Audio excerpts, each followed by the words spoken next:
салому дуруд ба бинандагони шабакаи моҳвораи Паём ТВ. бо дархости зиёди шумо бинандагон дар ин навор бароятон омӯзиш медиҳем ки чӣ гуна бояд ба шабакаи моҳвораии мо пайваст шуд. барои ин харидани мавҷгири нав лозим нест ва танҳо бо пайваст кардани як сараки мавҷгири LMB ё ҳамон галовкаи иловагӣ метавонед ин корро анҷом диҳед. ин мавҷгири ҳотбёрд аст ки бештари шумо аз он истифода мекунед. нигоҳ кунед. ҳотборди 13 дараҷаӣ ва ин ҳам шабакаи PMC Manutу. бо ҳамин мавҷгир шумо метавонед ба моҳвораи Eutelsat пайваст шавед. барои ин як дона сараки мавҷгирӣ лозим дорем, як дона дастақайчӣ ва як дона хамут. дастақайчиро бо хамут рӯи сараки мавҷгирии ҳотборд мечаспонем. симро бо LMB Eutelsat пайваст ва сипас танзим мекунем.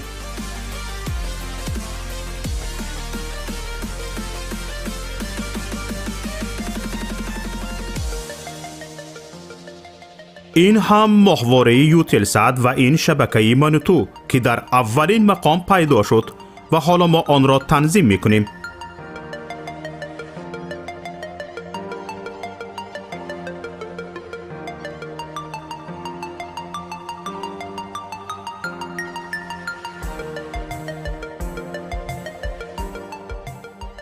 инак моҳвораи Eutelsat танзим шуд ва чуноне ки мебинед фосила байни ҳарду сараки мавҷгирӣ хеле кам аст.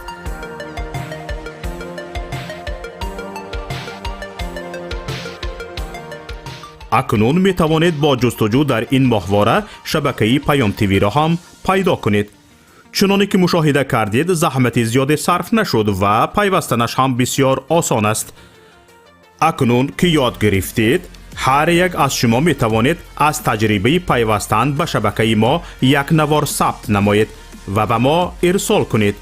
беҳтарин навор ба ҷои ин навори мо ҳамчун навори омӯзишӣ истифода хоҳад шуд. мо метавонем барои бехатарӣ садои шуморо иваз кунем. бо мо бошед ва барномаҳои Паём ТВ-ро пайгирӣ намоед. нишонии мо дар моҳвораи Eutelsat. моҳвора Eutelsat 7B، мавқеият 7 дараҷаи шарқӣ، фреконс 11262, суръати нишонӣ 27500, поляризатсия HFEC 5/6.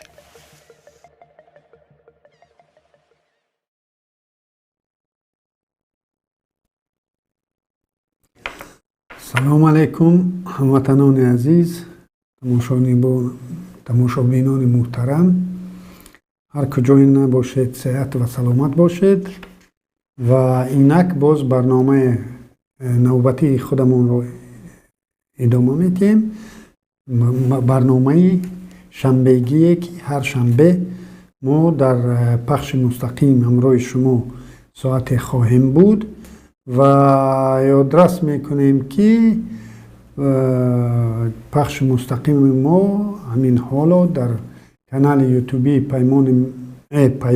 паймони миллии Тоҷикистон ва дар шабакаи моҳвораи Паём ТВ ки пеш аз шурӯи барнома рекламаи онро бо ҳам тамошо кардем, шумо метавонед дар Тоҷикистон ва соири кишварҳои муштаракулманофеъ ва Афғонистону Эронам ин барномаи моро аз моҳвора пайгирӣ кунед ва бо мо бошед. хуб, имрӯз мо боз чун анъана банда ин барномаро, яъне он 3-4 хабаре ки тӯли ҳафта қобили таваҷҷӯҳ буданд барои шахсан худам аз манфиат холӣ намебинам барои миллати тоҷикӣ, барои халқ тамошобинони худамон, онҳоро ҷудо мекунем ва дар гирди он баҳс мекунем. хуб, аз шумо эҳтиромона хоҳиш мекунам ки фикру андешаҳои худро дар таги ин навор дар шарҳҳо чинед ва мо онро пайгирӣ карда хостаҳои шуморо хуб ба суолҳои шумо посух медиҳем ва хостаҳои шумо ва дархостҳои шумо нисбати барномаро ба инобат мегирем. хуб, имрӯз نیز من چند خبر رو آماده ساختم. اولین خبری که قابل توجهی من شد و قابل توجه باید برای تمام شهروندان تاجیکستان باشد، این اخیراً معین شدن حقی از خدمت، حقی سرکشی کردن از خدمت حتمی حربی است که تا قبول این قانون عادتاً مردم تاجیکستان، جوانان ما در عوض 400 تا 800 دلار آمریکایی از کمیساریات های حربی بر عوض رشوه بلیت حربی رو دریافت میکردن و شاهد بودیم که چند مسئولی وزارت کارهای داخلی هم به جوابگری وزارت مدافع هم به جوابگری کشیده شده بودند در این جنایت ها. و امروز حکومت همین 25,200 سومانی ارزش را قائل شد برای بلیت حربی و این برابر است با 2200-2300 دلار آمریکایی و خود قضاوت کنید که به خاطر برای اون که همین بلیت حربی را به دست بیاری چند ماه باید دیگر فرزندان خودتان غذای خوب نخورند، پوشاک خوب نپوشند، تا که یک فرزندی که اکنون باید به خدمت حربی دعوت شود او را یک بلیت حربی بخرید. یعنی اون چیزی که ما گفتیم از پیش، مردم میگفتن که ارتش تاجیکستان این ارتش کارگر و دهقان است، امروز باز با عوض همین حقی ارزش همین بلیت حربی، باز این ارتش مردم کم بضاعت‌تر حتی از کارگر و دهقان شد، چون که امروزها چه نفران قادر نخواهند بود همین بلیت رو خریدن و مجبور میشن که به خدمت حتمی حربی روند و این البته که نادارترین و حشوقترین قشر جامعه تاجیکستان خواهد بود و این باعث نگرانی عمیق است. و قرار حکومت جمهوری تاجیکستان تحت رقم 299 درباره ترتیب ادای خدمت حربی در هیئت ذخیره دعوت سفربری، خود همین نام قرار حکومت یک ترجمه تحت اللفظ از روسی است که من خوب این رو نفهمیدم، شاید تماشابینان کمی اون رو ترجمه به تاجیکی کنند. درباره ترتیب ادای خدمت حربی در هیئت ذخیره دعوت سفربری، خوب نفهمیدم چی خواستن گفتن، البته که این ترجمه از روسی است. و در اینجا نرخ همین خدمتی الٹرناتیوی معین شده است و ترتیب چخل از همین خدمت رسانی وزارت مدافع استفاده بردن آورده شده است. یعنی شما از 1 مای به فکرم بود یا از تا 1 مای و در تیرما تا 1 اکتبر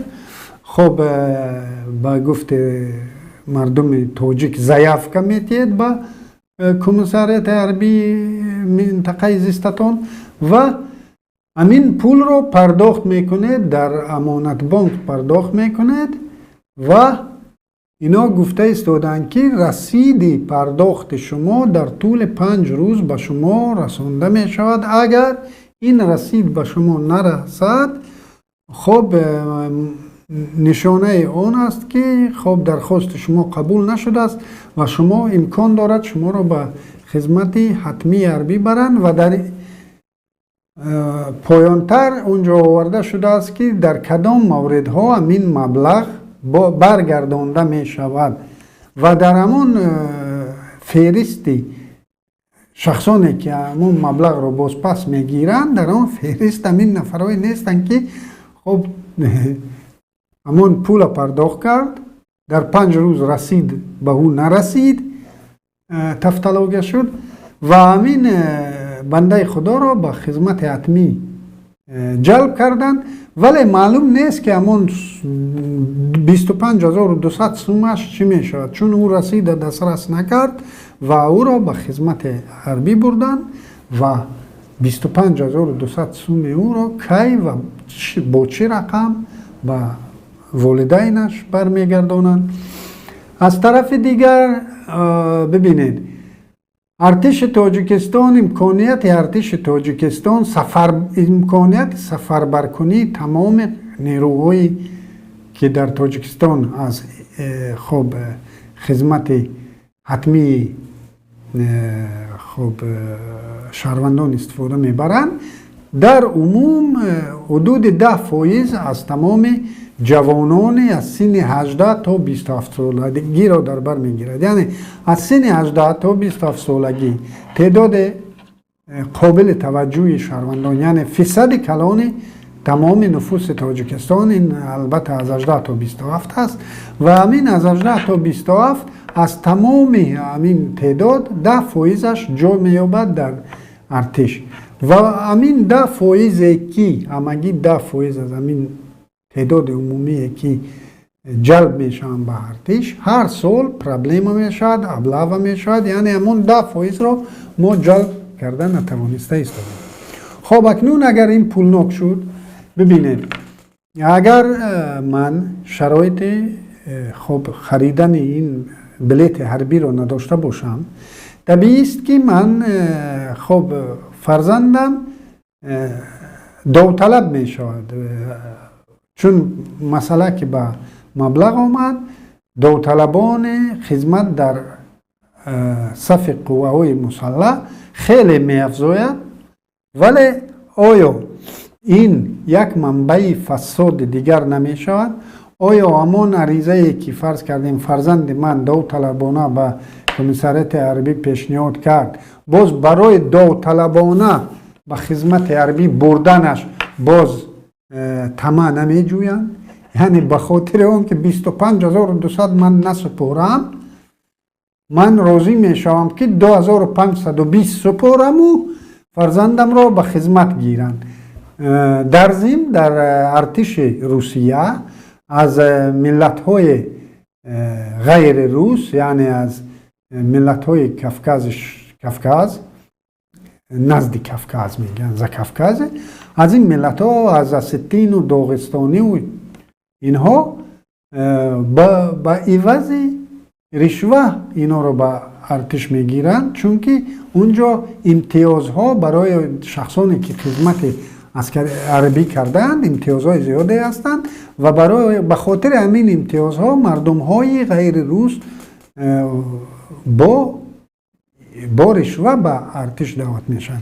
اکنون تصور کنید که 10% برای 10% دعوت شوندگان ما داریم جا باقی مانده البته که اینها باز نقشه رو به نایه ها تقسیم میکنن یعنی من که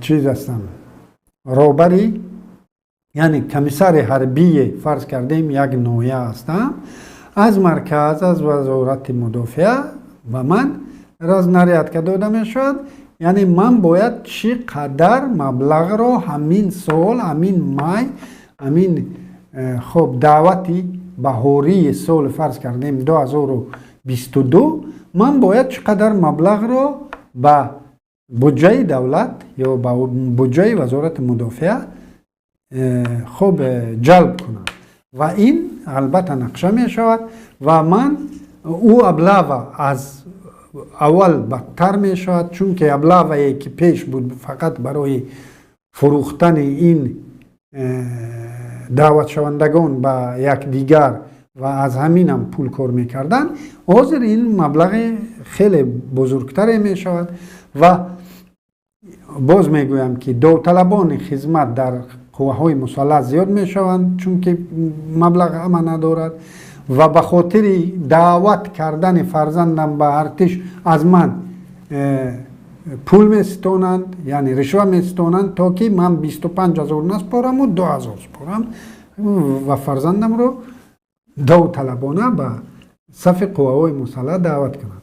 و ببینید اون نفرانی که خب پلان رو البته خیلی که حکومت بدخشان امروز، حکومت ولایت مختار کوهستان بدخشان امروز ها پیش از مولت سفربرکنی رو اجرا میکند، یعنی فرمان پرزیدنت نبر آمده در بدخشان اون 100% اجرا می شود نقشه سفربرکنی.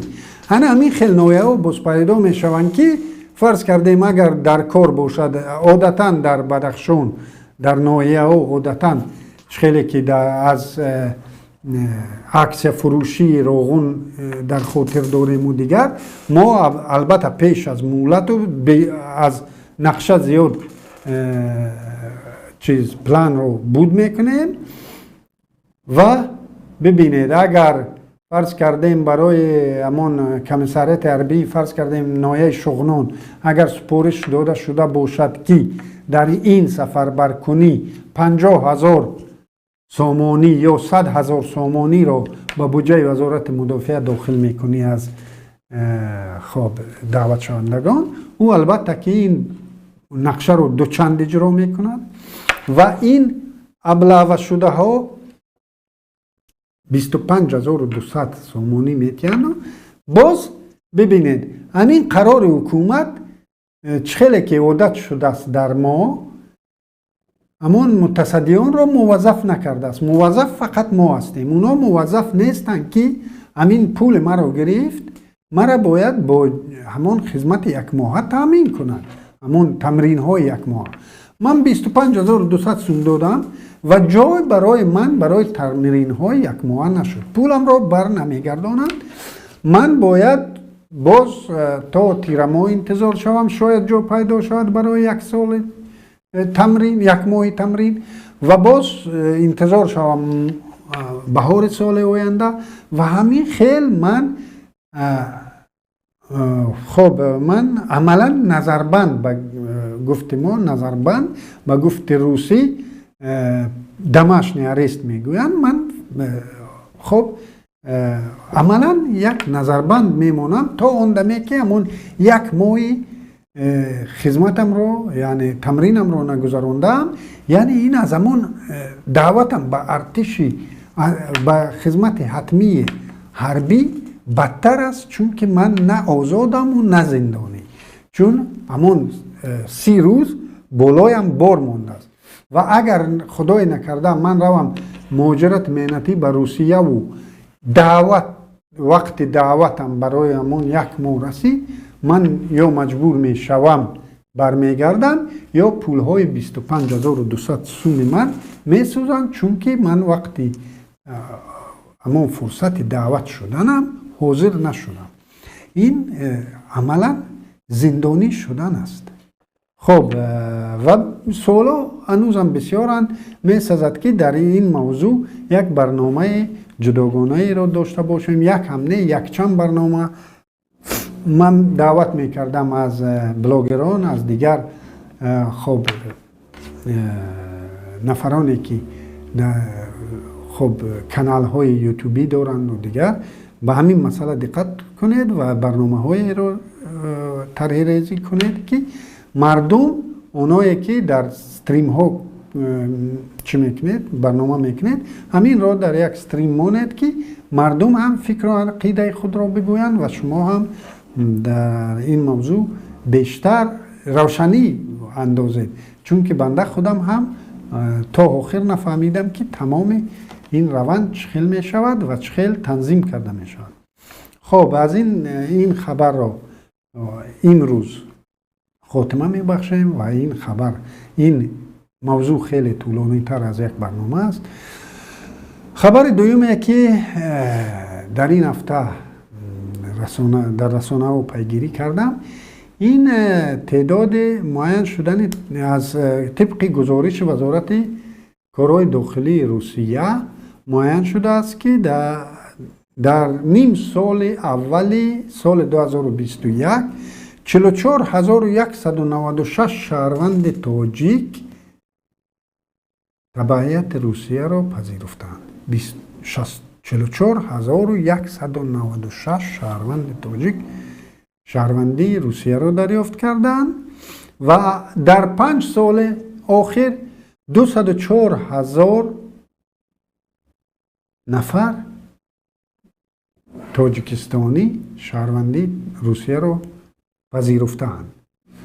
و ببینید اگر در نیم ساله اول، همین آمار نیم ساله اول رو گیریم، در یک روز 245 شهروند تاجیکستان در یک روز 245 شهروند تاجیکستان شهروندی روسیه رو قبول میکنند و اگر در 5 سال اخیر گیریم در یک روز 112 نفر در یک روز در 5 سال در یک روز 112 نفر شهروند تاجیکستان شناسنامه روسی را دریافت کردند و از این میان از همین 6 ماه که داده شده است 6 ماه این اونهایی که شناسنامه شون را الکی گرفتند ولی هستند اونهایی که هنوز RVP دارند و اونهایی که هنوز در روند گرفتن هستند، یعنی حجت ها رو پیشکش کردند و گرفتنی هستند. اگر همین ها را یه دیگر علاوه کنیم این خیلی رقمی خیلی کلان می شود و جانبداران حکومت هر دفعه خب دلیل می آورند که در دنیا خب چه هست، یعنی مهاجرت در تمام دنیا هست. حتی ادعا میکنن که حتی امریکایی ها می آیند به تاجیکستان مهاجرت مهنتی. خب لیکن همین تعدادی که همین ناامیدی که در تاجیکستان است، باور کنید اونایی که سالهای 92-93 گریختند، از جنگ گریختند، همه اشون با امید بودند که در طول نزدیکترین 3-4 سال برمیگردند و زیاد از ایشان رو میشناختم که تا سالهای 2010 شناسنامه روسی نداشتند و با امید بودند. امروز هم اونها را میشناسم که طول 10-15-20 سال خب با شهروندی روسیه رو خب نخواستن گرفتن. خودم هم خیشون دارم که هنوز هم نگرفتند، از 92 هنوز در روسیه پاسپورت نگرفتن، لیکن امروز اونها و علاوه بر اونها جوانان دیگر این ناامیدی است. یعنی زیاد آدم ها میگن که از تاجیکستان دیگر امید نیست، ما باید زندگیمون رو در یگان کشور دیگر خب بینیم که راه های دیگر پیشبرد حیاتمون رو بینیم که با این تاجیکستان نمیشود. یعنی این یکی از نشانه های رهبری خردمندانه 30 ساله این جناب اولیتان است که روز از روز مردم تاجیکستان ناامیدتر می شود و تعداد درخواست دهندگان شهروندی روسیه و تعداد درخواست دهندگان پناهندگی در دیگر کشورهای اروپا روز از روز افزایش دارد و این باعث نگرانی است، چون این چیزی که میگن که خب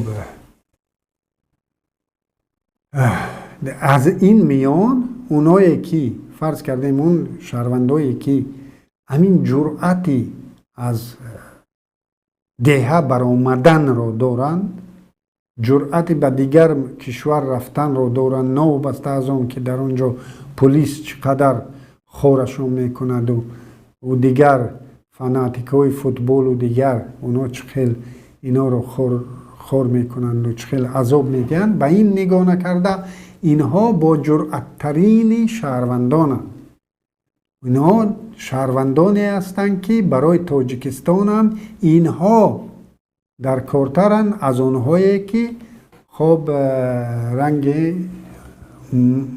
بنده بر این سالیان دراز جرأت نمی کردم شاید به روسیه رفتن برای مردکاری، نه با اون خاطر که من خب وطن دوستر از ایشان بودم و در وطن بودم و آموزگاری میکردم و چندین بار به همکسبان خودم گفته بودم که شما منت به مردم نگذارید، ما منت باید به مردم نگذاریم که خب در وطن آموزگاری میکنیم و ما به جرأتیم، اگر نه زندگی خوبتری رو جویا میشدیم.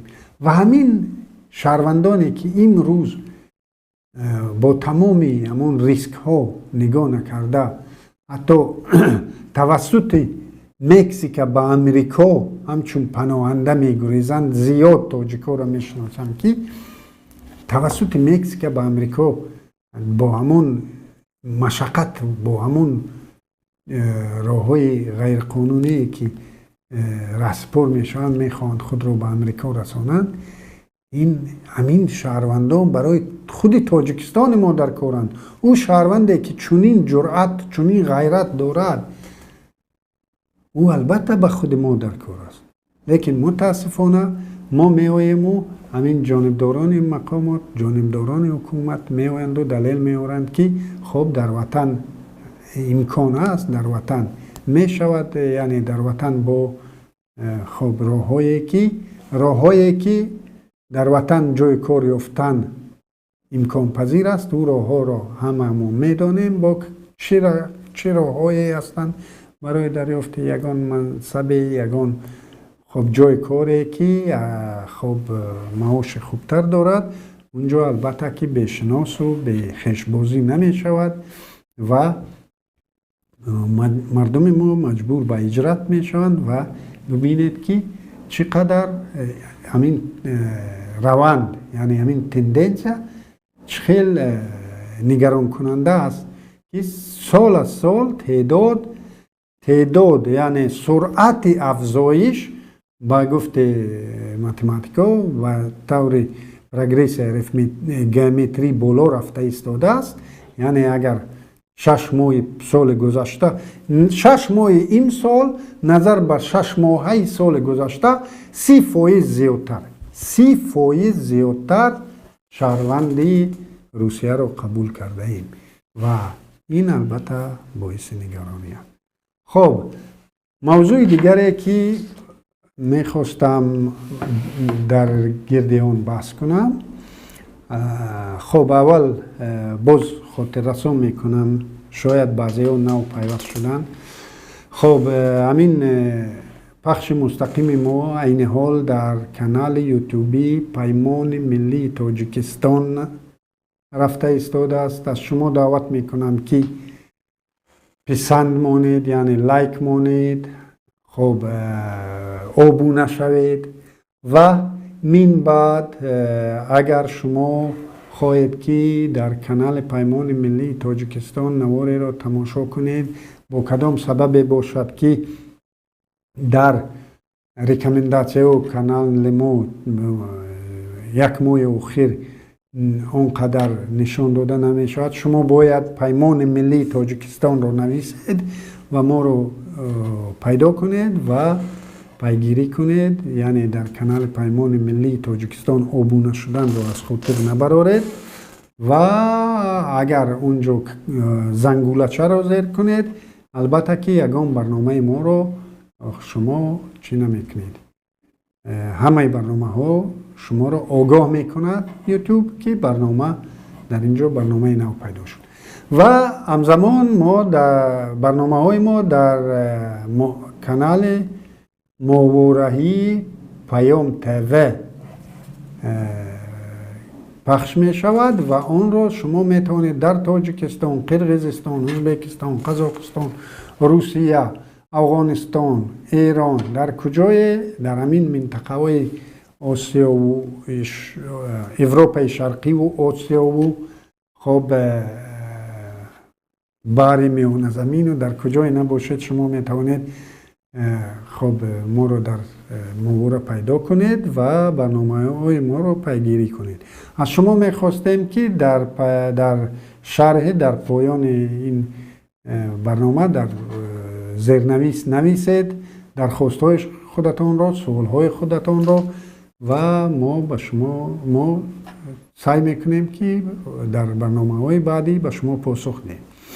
خب برنامه موضوع دیگری که بنده نخواستم به اون دست بزنم، چون این موضوع باعث موضوعی که به ما ربط مستقیم ندارد، لیکن باعث خب دشمنی، باعث خشونت و دشمنی بین تاجیکستان شده است که به این هم در جامعه ما خشونت خیلی عمیق ریشه دوانده است، دشمنی خیلی عمیق ریشه دوانده است و امروزها در شبکه‌های اجتماعی دیده ایستادیم که دو موقع خب موقع‌های یکدیگر را برداشت ندارند و تا حد میرسد که تحقیر نسبت یکدیگر تحقیر به شخصیت میگذارند و من نخواستم به خاطر همین موضوع رو دست زنم، لیکن همین سحر بر وقت با برخورد خیلی جنگجویانه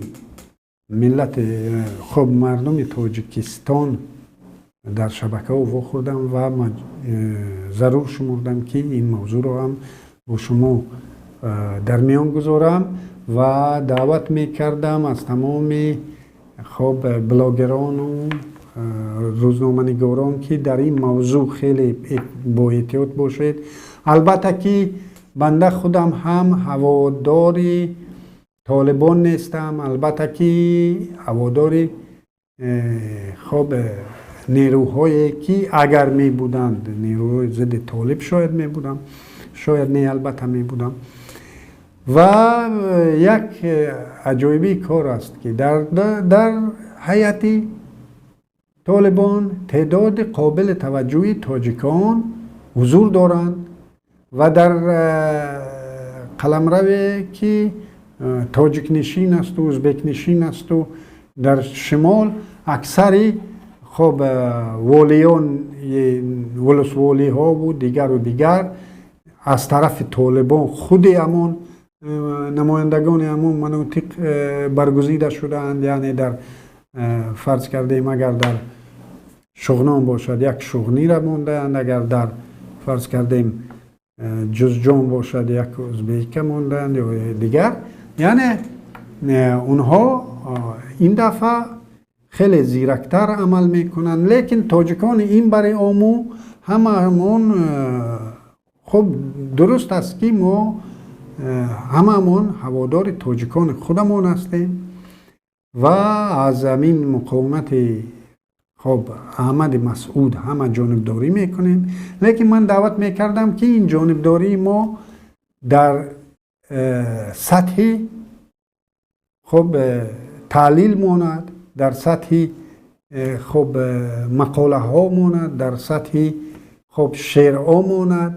نشود که امروز میخونیم که جوانان 1850 جوان کولابی آمادگیشون رو اعلام کردند که خب بروند و در کنار احمدشاه مسعود در سنگر بیستند و در جنگی بیرون است، در کارهای داخلی افغانستان دخالت کنیم و هرگز ما باید به چنین اعلان ها و به چنین دعوت ها داده نشویم. این اغوای بیش نیست و چنین به نظر می رسد که خب پیش از این اظهارات شدید تندلحنی از طرف حزب دموکراتی تاجیکستان انتشار شده بود و اخیراً جوانان کولاب یک مراجعتنامه خب به مردم کردند و از پرزیدنت تاجیکستان خواستند که به ما اجازت ده که ما رویم به جهاد، یا جهاد باشد یا دیگر چیز. یعنی از پرزیدنت تاجیکستان دعوت میکنن که به ما اجازت ده تا ما به جهاد رویم و این البته که به اونها هیچ کس اجازت نمیتید، البته که اونها این آمادگی رو هم ندارند، لیکن همین اعلان ها و همین آمادگی ها باعث چی میشد؟ باعث بدبینی قومی میشد. پیش از این بدبینی قومی همین خیلی معرکه رو مقامات تاجیکستان نسبت قرقیزها پیاده ساختند که از تمام ناحیه و ثبت میکردند و میگفتم ما آماده ایم که به جنگ با قرقیز رویم. خودتون قضاوت کنید در تاجیکستان که ببینید این 1850 جوان کولابی آیا به یگان مصلحت پیشکی، به یگان مصلحت با کدام مقامات به این اقدام دست زدن، در حالی که این جوانان غیور، این جوانان نه فقط کولاب بدخشان گیریم، کولاب ختلان گیریم، خب خوجند گیریم، از جزئی ترین حقوقهای خود دفاع از جزئی ترین حقوقهای خود هراس دارند در مقابل این مقامات. حقوقهای خب هنه 25,200 سامانی برای فرزندای شما معین کردند و این باعث طمعجویی مسئولانی، خب امان مسئولانی می شود که هر سال ابلاغ میکنم فرزندای شما را، شما غیرت ندارید برای این آواز بلند کنید. اون ژورنالیست هایی که امروز به جنگ دعوت میکنن در افغانستان، از این برای آمو ایستاده به اون برای آمو خب جنگجویانه شروع میپرتاین، همین خیل خب دفاع حمایت از حقوقهای شهروندان خود کنید که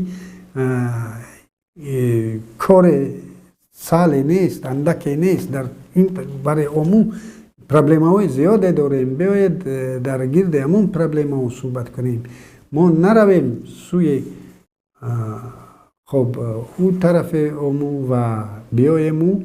خب باز میگویم که باشد انا در همین خیل بچینید در پیش کامراها و یک چیز ثبت کنید، یک موقع خود معین کنید.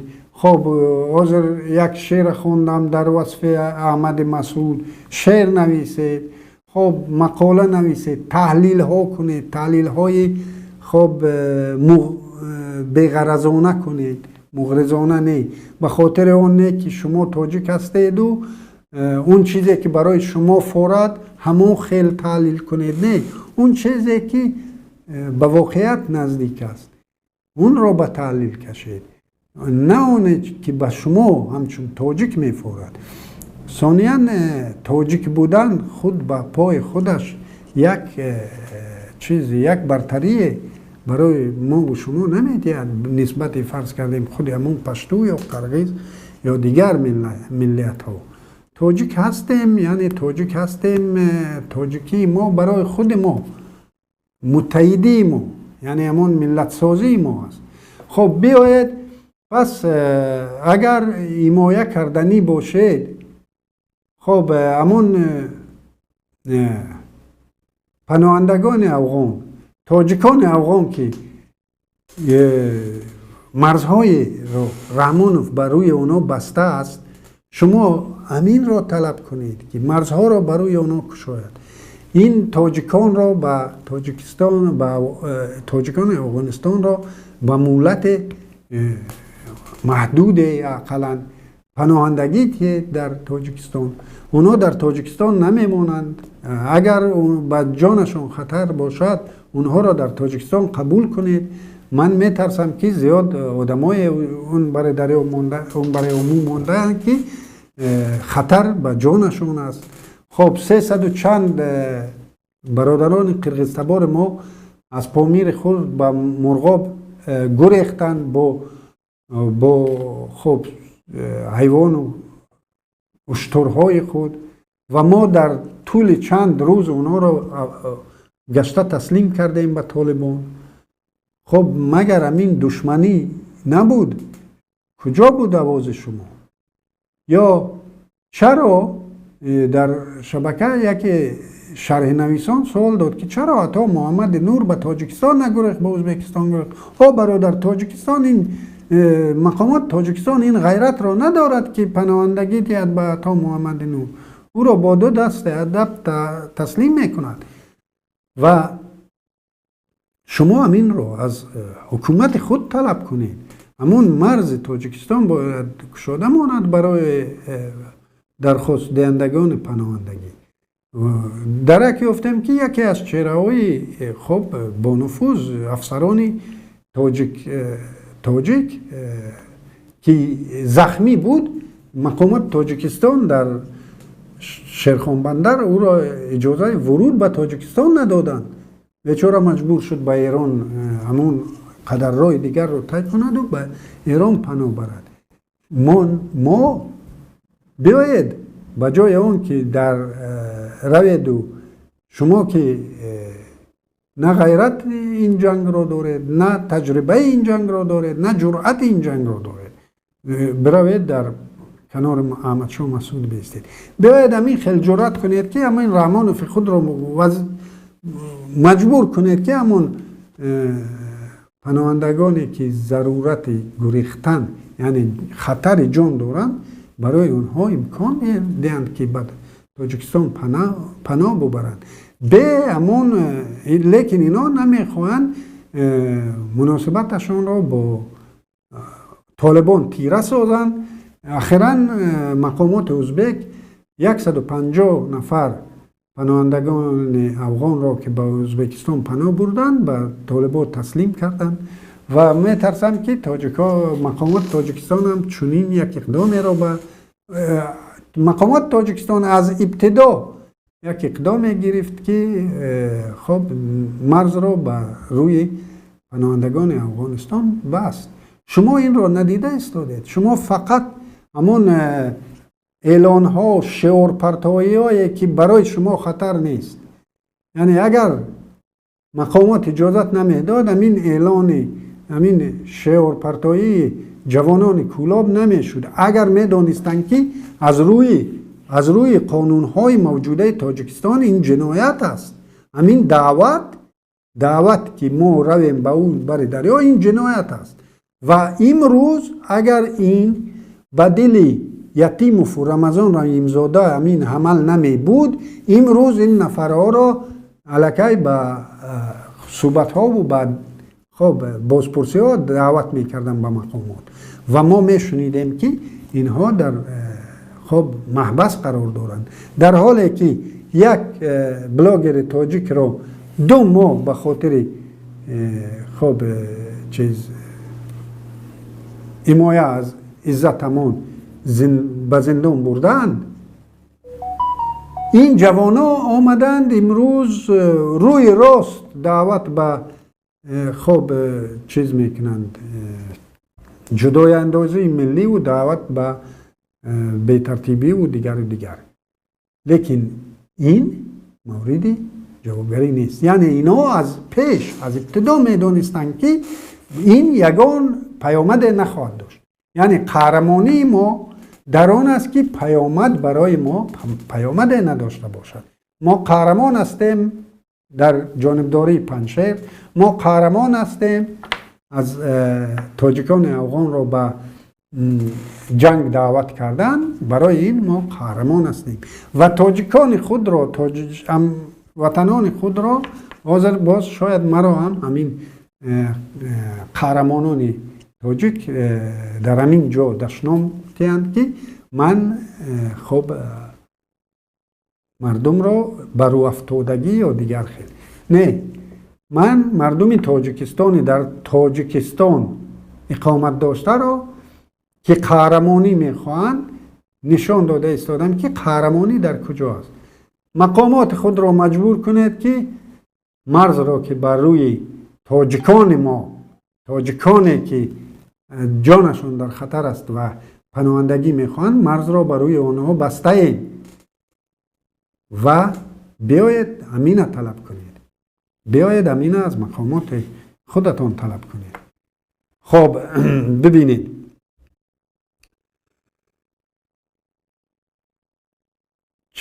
چه سبب شد که ببینید عطا محمد نور، برنامه من از عطا تا عطا است. من کمی درباره عطا محمد نور کمی یک مطلب رو نوشتم و باعث ناراضگی بعضی از هموطنانم شدم و نخواستم که این موضوع رو باز دامن زنم، لیکن بعد همین مراجعت جوانان کولاب مجبور شدن به این موضوع برگردن. عطا محمد نور ببینید یک روز پیش از گریزش گفته بود کشته میشویم سنگر را ترک نمی کنیم، کشته میشویم شهر را ترک نمی کنیم، کشته میشویم ولسوالی ها را پس میگیریم.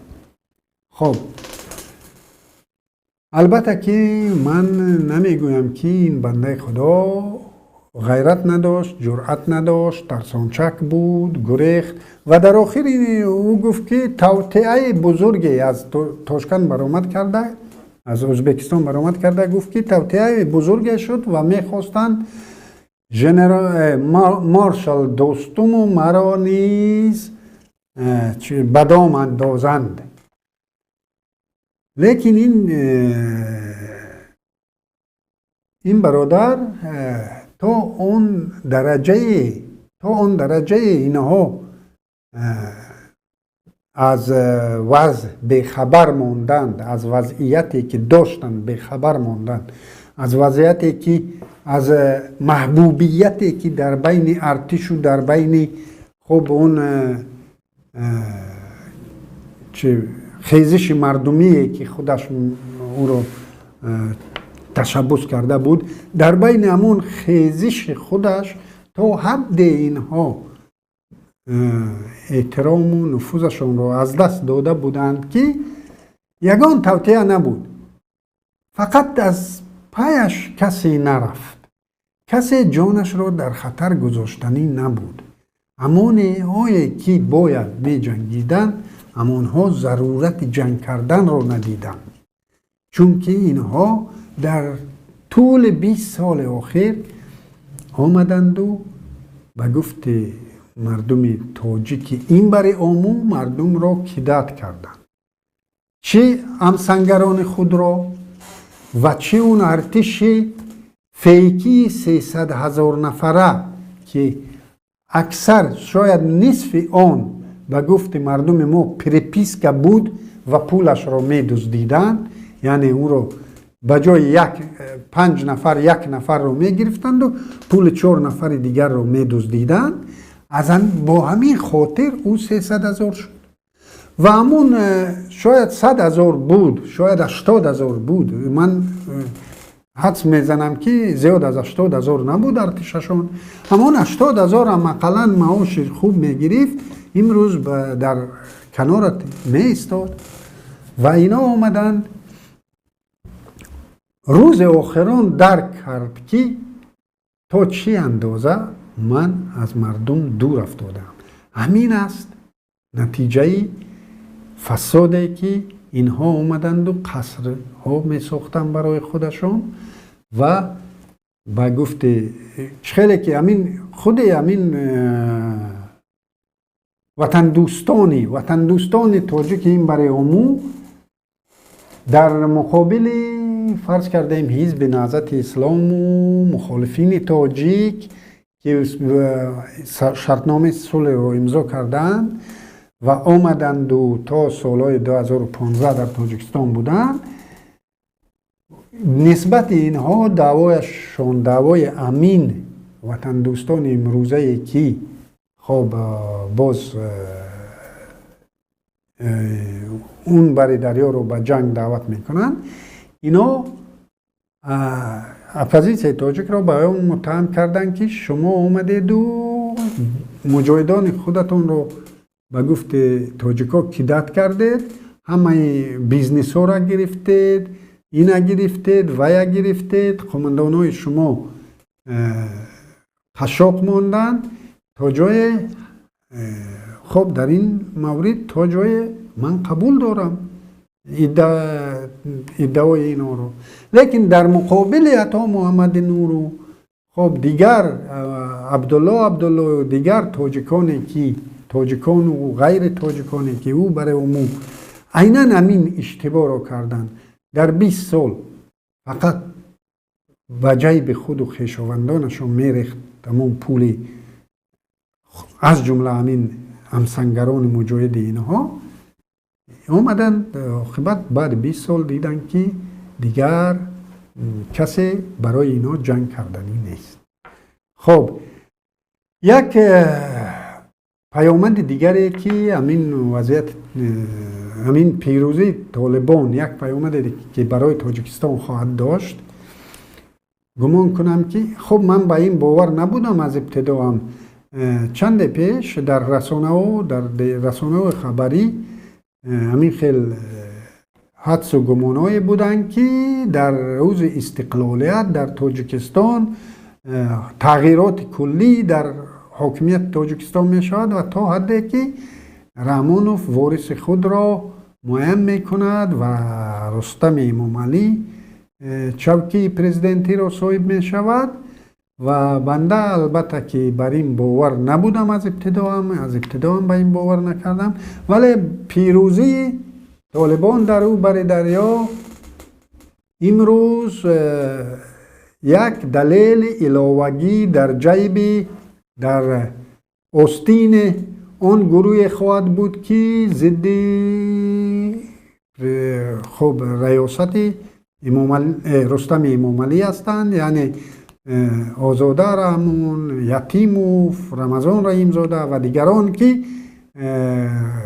خب همون نیروهایی که ضد انتقال قدرت بر رستم هستند، در آستین اونها یک توز علاوگی پیدا شد که اونها حاضر برای رحمانوف دلیل میارن که وضعیت در اون بر دریا وزنین است، هیچ کس پیشگویی شونده نیست و ما صلاح نمیدونیم که در همین روز و ساعت همین خیلی تغییراتی کلیدی صورت گیرد که این باعثی چی می شود؟ باعث ضعف حکومت تاجیکستان در این وضعیت بحرانی می شود و اون گمان و انتظارهایی که بسیار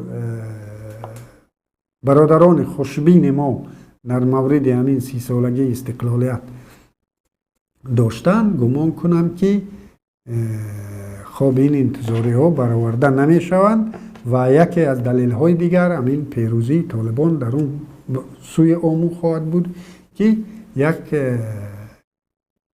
کارته خیلی خوب قدرتمند در دست اون نیروهای خواهند بود که بر ضد انتقال قدرت در همین ساعت زمان باشند. خب و در همین هفته خبر درباره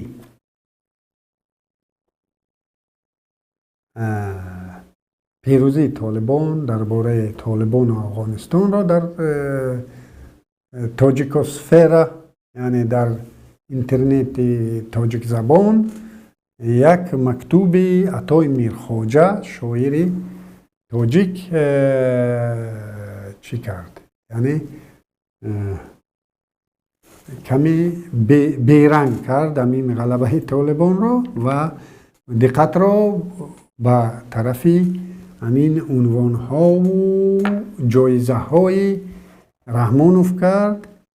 خب در اینجا من دو مسئله آوردنیم. یکی از مسئله ها خیلی که هممون میدونیم به فکر من از افلاطون بود که اومدن پیش افلاطون گفتن فلانی از شما بسیار تعریف و توصیف میکند و افلاطون به گریه میدراید و این نفر میگه که چه سبب شد که شما با گریه در آمدید؟ این میگه نخواد من همین قدر به گفت تاجیکو پدر لعنت باشم که همین آدم مرا تعریف کند. همین خیلی دیگر همون ایجادکار تاجیک امروز خب در یک سطح بلند قرار دارد. برای او عنوان دادگی رحمانوف باید ارزش نداشته باشد بلکه تحقیر بیش نباشد. ببینید بگذار همین خیلی شاعر باشی که به مانند لایق، به مانند فردوسی، به مانند دیگرها که نام اونها را در خاطر داریم ولی نام حاکمان دورشان را تقریبا که هیچ کس در خاطر ندارد و همین خیلی دیگر. ببینید در همین هفته در روشان، در ناحیه روشان برای مبارکشاه میرزا شایف، به خاطر مبارکشاه میرزا شایف، برای پاس خاطر مبارکشاه میرزا شایف هیکل را درست کردند. مردم از حساب خود، مردم از جیب خود در ناحیه روشان هیکل را درست کرد برای مبارکشاه و مبارکشاه یگان عنوان را از رئیس جمهور نگرفته بود و انتظار هم نداشت و این عنوان هایی که همین مقامات میدهد، مقامات تاجیکستان میدهد، این عنوان ها تحقیر بیش نیستند برای یک نفری که خود را احترام میکند، شأن و شرف خود را احترام میکند، کرامت انسانی خود را احترام میکند.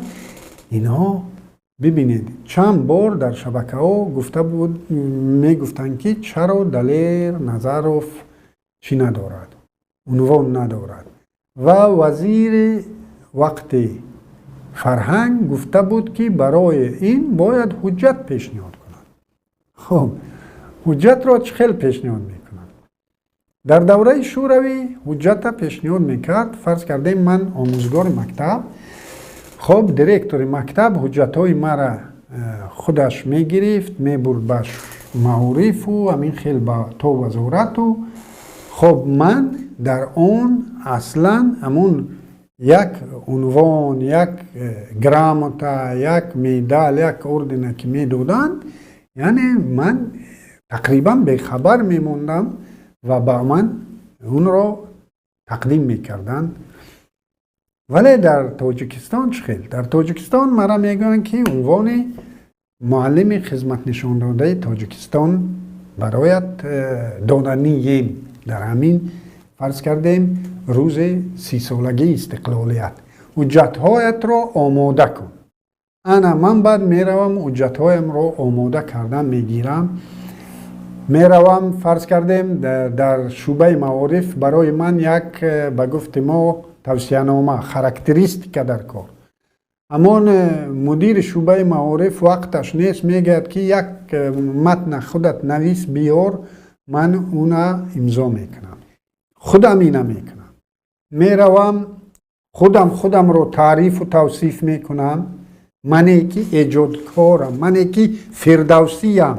تصور کنید من فردوسی میروم خودم رو تعریف میکنم، میبرم به یک خب والی شهر و او رئیس شهر کی سوادش خودش چینی فرض کردیم همون نمیدونم خواننده صنف 11 نیست، همون مرا توصیه نامه توصیف نامه میتید، مرا تعریف میکند. در این میان همه تحقیرها رو میگذارم. اون چیزی که افلاطون گفته است، یعنی همون یک رئیس ناحیه‌ای که من معلم میدونم که وای در مکتب من خونده است و چخیل بزور مکتب تیار کرده است، همون میآید و برای من توصیف نامه را امضا میکند و او توصیف نامه را خودم می نویسم و همه سطح ها رو خودم دویده میگذارم. این حجت رو میبرم، اون حجت رو میبرم و آخران میآید و رئیس دستگاه پرزیدنت میگوید که این ارزش نویسنده چیز ادیب خدمت نشان داده ندارد. در ضمن باید بگویم که عطا میرخواجه، من شعرشناس نیستم لیکن ذوق دارم. من بسیار کتاب های کلاسیکان رو قریب که کلکسیون میکردم در خانه خودم. بسیار کتاب ها رو گم شدن، بسیار کتاب ها هنوز دارم. من شعر رو دوست میدارم، ذوق به فکر من دارم و من خودم اعتراف میکنم که یکی از شاعران همین امروزه خیلی شاعری قدرتمند است. یعنی چی دارد؟ لیاقت شاعری دارد. حتی همون شعری که در وصف پیام پیشوا نوشته است و اگر همون مدحیه سراوی و چاپلوسی رو از اونجا برداریم، شعر خودش خیلی روان سروده شده است. در مقابل اون فرض کردیم شعرهای کلاسیکونی که شعرهای مدحیه سرایی کلاسیکون فارس تاجیک در وصف شاهان همون قدر سطح بلند ندارند، چون که حتی ما در ادبیات میخوندیم که یعنی اونایی که مدحیه میسرایند سطح شعر در سطح شاعری در اونجا پست است، لیکن در این مدحیه‌ای که حتی سرود است سطح برای همچون خواننده من میگویم، همچون متخصص شعرشناس نه، همچون خواننده برای من سطح خیلی بلند شعر است اونجا. واقعا شاعر است، واقعا ادیب است، واقعا چی است؟ حتی برای من دوست داشتنی از ایجادات عطا میرخواجه دوست داشتنیش این ترجمه تو را من دوست می‌دارم این لایق شیرالی به شغنگی. همین خیلی خوشروی ترجمه، شاید خیلی عالی ترجمه است.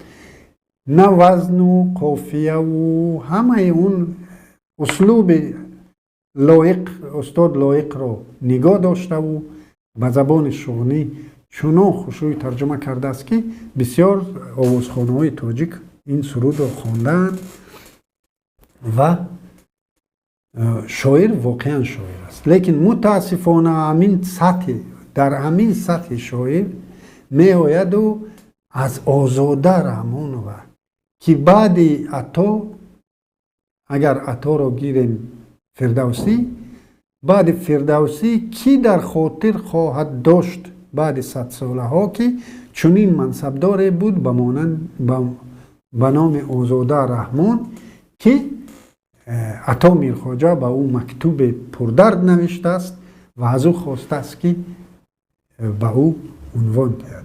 این خیلی این تحقیر شخصی برای خودم است، همچون یک تاجیک، نه به خاطر اون که این برادرمون بدخشانی است، نه، همچون یک تاجیک برای من این تحقیر است.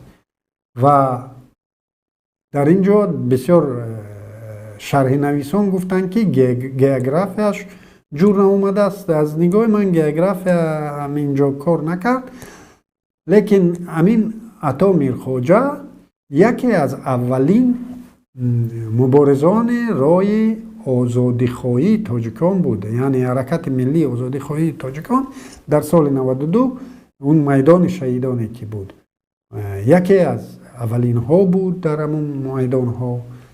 و البته از نگاه من اون موقعش موقع انسانی و موقع شهروندیش موقع عطایی بود، ولی متاسفانه با تقاضای زمان خیلی که خودشون میگن مجبور شد که آینه محتاج خاکستر شد و این خیلی باعث تأسف است. و رحمانوف یگان نفر از همان شهیدان را نبخشیده است و نمی بخشد. شکر الله که عطا را نکشته است، لیکن عنوان دادن و اینها همون سابقه شهیدان این برادر برای این خدمت کرد. خب و اخیراً باز یک بار دیگر میخواستم دقت شما را به همون قضیه‌ای که همون برادر ما خب همون بلاگر مشهور کولاب خیرالله نصرالدینوف 2 ماه زندانی بوده است بر اثر یک چند نواری که کرده بود. و دقت کنید برای این مقامات در تاجیکستان اگر دقت کرده باشید اونایی که می نویسند، اونایی که در شبکه‌های اجتماعی می نویسند، در گازیته ها می نویسند، مقاله های خیلی شدید و لحن‌تری هستند، با لحن شدیدتری انتقادی هستند نسبت مقامات و نسبت شخص رحمانوف حتی. لیکن اونایی که کتبی نوشته شدن با اونها اونقدر دقت نیست، لیکن نوار که بر